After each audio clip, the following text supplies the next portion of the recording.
এখানে new Dhaka city company ঢুকছে, company জায়গা জমিন কিনছে।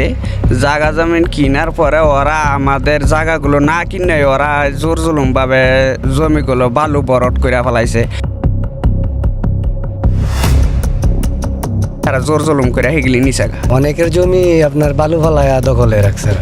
এই আলতাফ হোসেনের বাড়ি গোপালগঞ্জে, সে গোপালগঞ্জের নাম বিক্রি করে। সে সবসময় আমার বাড়ি গোপালগঞ্জে, আমার এসপি ডিএসপি ওসি ডিসি এগুলো আমার কাছে কিছু না। আমি তাদেরকে নোটিশ করি এখানে আইসা তারা এটা সমাধান করার জন্য, কিন্তু তারা আসে নাই।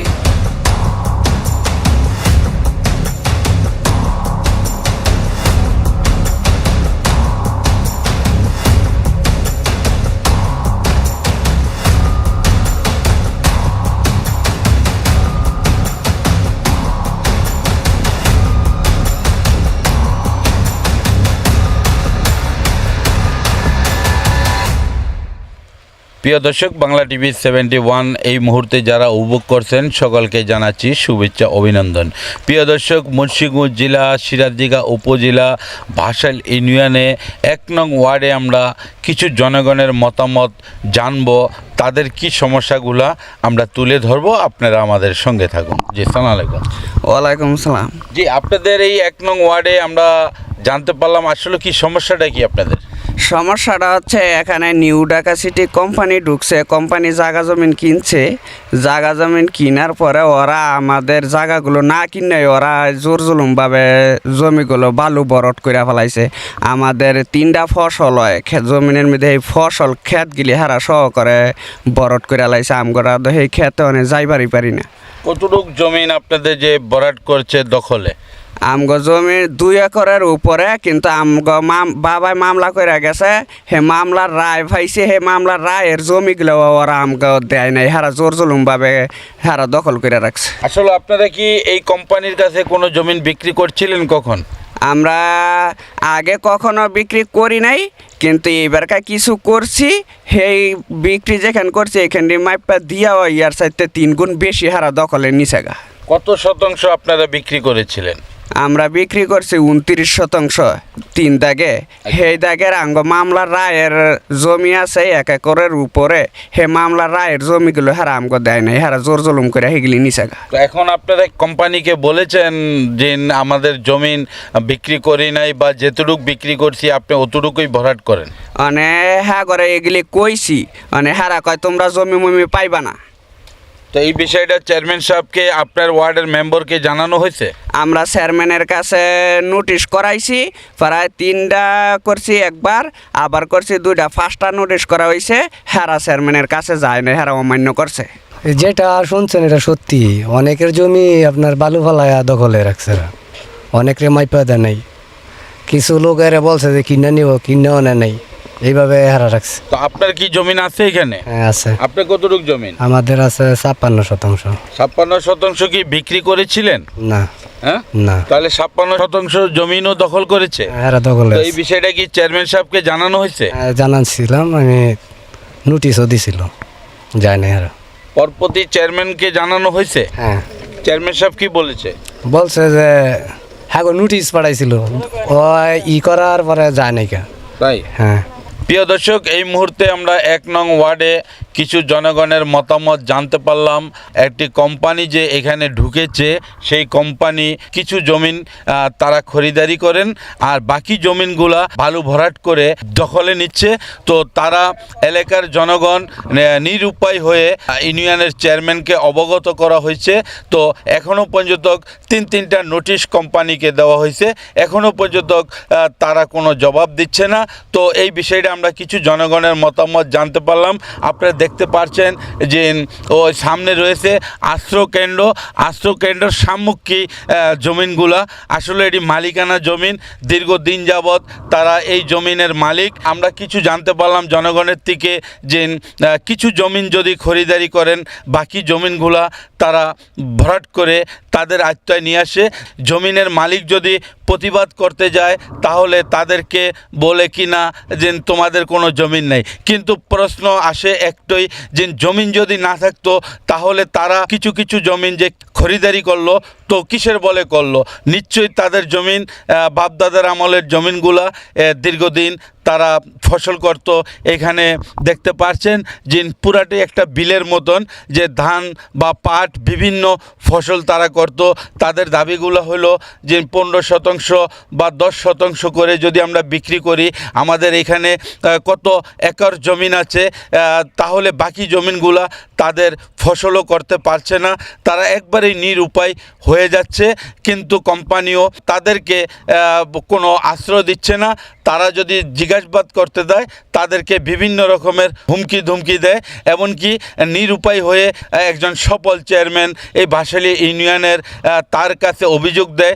অভিযোগের ভিত্তিতে কোম্পানিকে 3টা নোটিশ করার পরও কোম্পানি কোনো জবাব দিচ্ছে না। তো আমরা এই বিষয়টা নিয়ে সরাসরি চলে যাব, চেয়ারম্যানের সাথে কথা বলবো। তিনি নোটিশ দেওয়ার পরে কোম্পানির লোক যখন তার সাথে কোনো দেখা সাক্ষাৎ করেন নাই, তাহলে তিনি কি ব্যবস্থা নেবে আমরা কথা বলবো, যে যাতে এই অসহায় লোক যাতে জমিনটা ফিরে পায়, সেই লক্ষ্যে তিনি চেয়ারম্যান সাহেব কি ভূমিকা পালন করবে আমরা একটু কথা বলবো। আমাদের সঙ্গে থাকুন। প্রিয় দেশবাসী, আসসালামু আলাইকুম। আপনারা সবাই ভালো আছেন ইনশাল্লাহ। ঈদ মুবারক, ঈদ মুবারক। নিউ ঢাকা সিটি নামে একটি প্রজেক্ট চর গোলগুলিয়া মৌজায় অবস্থিত। এখানে তারা জমিন কিছু কিনেছে, আমার মনে হয় 30-35 পাখি জমিন কিনেছে আর কি, মোটামুটি বোঝা যায় আর কি 30-35 বা 40 পাখি হবে। ইয়াতে তারা প্লট বিক্রি করছে কমসে কম নিচে 2000 প্লট, 2-3 হাজার প্লট। কিন্তু তারা এখন গ্রাহকদেরকে জায়গা বুঝাই দেওয়ার জন্য অন্য মানুষের অন্য এলাকার লক্ষ্মীশ্বর রাজ্জাক মিয়ার জমিন, করিম রহিমের জমিন, তারপরে শহীদুল্লাহর জমিন, আমার কাছে যে অভিযোগ আসছে এগুলা তারা না কিনে বা বালু বলট করে ফেলেছে। তা আমি তাদেরকে নোটিশ করি এখানে আইসা তারা এটা সমাধান করার জন্য, কিন্তু তারা আসে নাই। তারা আরও বড় বড় নেতাদের নাম, আরও অনেক বড় বড় অফিসারদের নাম বিক্রি করে এখানে প্রজেক্ট করতেছে। মানে তাদের কথা হলো তাদের মতো জমিন দিতে হবে, তাদের জমিন যদি মতো না দেয় তাহলে তারা বালুর বরট করে তারা দখল করে নেবে, এটা তাদের মুখের কথা। তার যে ফয়সাল নামে এক ছিল এই ম্যানেজার, আমি ফয়সালের সাথে কথা বলেছি, ফয়সালকে অনেকবারও বলেছি যে ফয়সাল তুমি এই জমিনগুলা সমাধান করো, কিন্তু ওরা আমার কোনো কাতই কর্ণপাত করে নাই বা আমার সাথে কোনো কথা বলে নাই। তো এখন ওই লক্ষ্মীশ্বরের মানুষ খুব বেকায়দায় আছে, কিন্তু তাদের নিজস্ব বাপের গেলে জমিন এখন ঢাকা সিটি দখল করে নেওয়ার চেষ্টা করছেন। কিন্তু কিছু খার জমিনও তারা দখল করেছিল। আমাদের সিরাজদিগান থানার ভূমি অফিস থেকে ওই জায়গা তাদের উচ্ছেদ করে এখন বর্তমানে 19টি আশ্রয়কল্পর ঘর দিয়েছেন মাননীয় প্রধানমন্ত্রী, সেই ঘর স্থাপন করেছেন। কিন্তু তারা এখানে আসছেই যাতে মানুষের জোর দখল করে জায়গা নিবে, খার জমিন দখল করবে, এই হলো তাদের উদ্দেশ্য। কিন্তু তাদেরকে কোনো কথা বললে তারা, আমি চেয়ারম্যান হিসাবে তাদেরকে অনেক দেখাইছি যে আপনারা এই কাজটি করেন না, কিন্তু তারা এই কথা আমার কোনো সাড়া দেয় নাই, তারা আমার কাছে আসে নাই। তাই এলাকাবাসী আমার কাছে জানাইছেন যে তারা এখানে ভূমিদস্যু হিসাবে কাজ করতেছে। তাই আমি তাদেরকে পদক্ষেপ নেওয়ার জন্য আমি সাংবাদিক ভাইদেরকে সবাইকে বললাম যাতে এই গরিব মানুষের জমিনগুলো ফেরত পায়, সেই ব্যবস্থায় আপনারা নেবেন। যে আরেকটি বিষয় জানতে চাবো চেয়ারম্যান সাহেব, আসলে এই যে কিছু লোকের কিছু জমিন খরিদারি করছে কোম্পানি, আর বাকি জমিনগুলো যে ভরাট করছে, আমরা স্পটের কিছু ফুটেজগুলো নিয়ে আসলাম। আসলে মাননীয় প্রধানমন্ত্রী জননেত্রী শেখ হাসিনা ঘোষণা দিয়েছে কোনো ফসল জমিন ভরাট হবে না। সেই ধারাবাহিক লক্ষ্যে তারা যে এই জমিনগুলো ভরাট করছে ফসল, তারা কৃষিরা আমাদের কাছে অভিযোগ দিল যে তারা ফসল করত, এখন ফসল থেকেও বঞ্চিত হচ্ছে। এই বিষয়টা আপনি কিভাবে দেখছেন? এভাবে এসে এখানে 3 ফসলি জায়গা, এখানে 3টা ফসল হইতো। 3টা ফসল হলে মনে করেন জনগণ খুব উপকৃত হইতো। মনে করেন এখানে আলু, হোয়াস, তারপরে ধান এগুলা উৎপাদন করতে পারতেন। কিন্তু তাদের এই বালু বরটের জন্য অনেকের জমিনে অনেকে চাষাবাদ করতে পারতেছে না, কিন্তু তারা তো কারো কথা মানে না, তারা কারো কথা শোনে না। তারা বড় বড় ব্রিগেডিয়ার, বড় বড় মেজরের নাম, বড় বড় এই উপদেষ্টার নাম, এগুলা তারা এলাকায় প্রচার করে যে আমাদের হাত বড় লম্বা, আমাদের বাড়ি গোপালগঞ্জ, এরকমভাবে কইরা তারা গোপালগঞ্জের নাম বিক্রি কইরা এখানে মানুষের জমিন জোর দখল করতে চাইতেছে। ধন্যবাদ আপনাকে। সুন্দর সুন্দর পরিকল্পনা নেওয়ার লক্ষ্যে যে অসহায় মানুষ যাতে তাদের জমিনগুলা ফিরে পায়, সেই লক্ষ্যে যে আপনি ভূমিকা পালন করছেন, আপনাকে অশেষ অশেষ ধন্যবাদ। এই আলতাফ হোসেনের বাড়ি গোপালগঞ্জে, সে গোপালগঞ্জের নাম বিক্রি করে, সে সবসময় আমার বাড়ি গোপালগঞ্জে, আমার এসপি ডিএসপি ওসি ডিসি এগুলো আমার কাছে কিছু না, আমি এগুলো রাইতে দিনে বদলি করতে পারি, রাইতে দিনে বদলি করে আনতে পারি, এই তার বাসন। সে বাসন দিয়ে এলাকাকে সম্পূর্ণভাবে দুর্বল করে রেখেছে।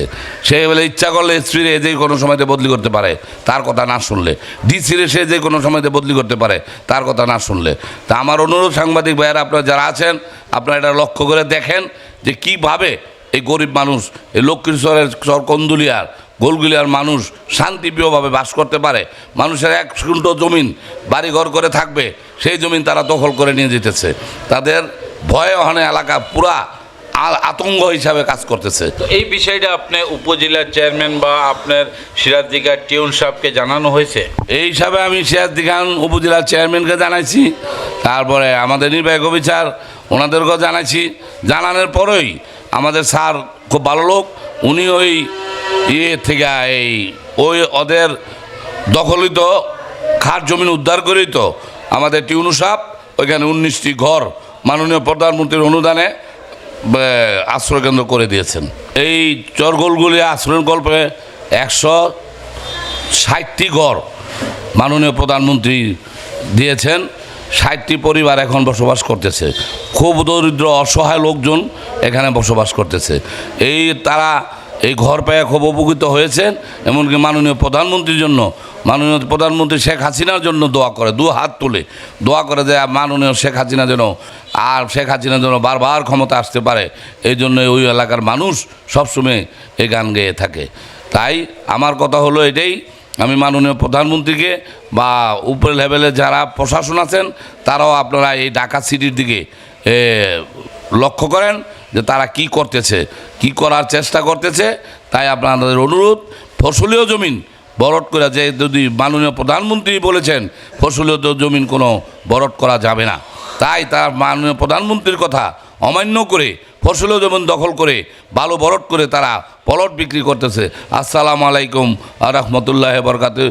আসসালামু আলাইকুম আমার বাসাইলবাসী ও চরকন্দুলিয়াবাসী, আপনারা সুখে থাকুন, ভালো থাকুন। আসসালামু আলাইকুম। জয় বাংলা, জয় বঙ্গবন্ধু, জয় হোক আমাদের মেহনতি মানুষের, জয় হোক আমার শেখ হাসিনার।